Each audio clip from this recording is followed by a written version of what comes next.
ভাই কয় শতাংশ রসুন লাগাইছেন? ভাই রসুন লাগাইছি 16 শতক। একটু জোরে কন। 16 শতক ভাই। 16 শতক। হ্যাঁ রসুন কেরম হয়েছে? রসুন মোটামুটি ভালোই আছে দেখা যাচ্ছে। এই যে তাই তো এই তো ভালো রসুন হয়েছে। সাইজ আছে খুব ভালো। সেরকম আরো রসুন কম বাদাইছেন? করে 15 দিন পরে উঠাবো। আরো কম করে 15 দিন। হ্যাঁ 15 দিন পরে উঠাবো। 15 দিন পরে উঠাবেন। তো সব জায়গায় কি একরকম হয়েছে? হ্যাঁ দেখা যাবে রসুন সব জায়গায় একরকম আছে।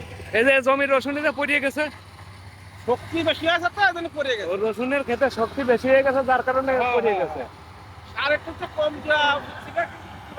সার- সময় সার বেশি হয়ে গেছে। অল্প জমি দিয়ে দিছি বেশি। এই জন্য বেশি ফলন আশা করতে গেছিলাম। এই জন্যই মানে পড়ি একদম শুয়ে পড়েছে। হ্যাঁ যাক আলহামদুলিল্লাহ, মিয়া ভাই রসুন খুব ভালো হয়েছে। সবাই আপনারা দোয়া করবেন, সামনে আরো এবার 16% লাগাইছে, সামনে আরো বেশি লাগাবে, হ্যাঁ দাম যেন ভালো থাকে। দাম 1600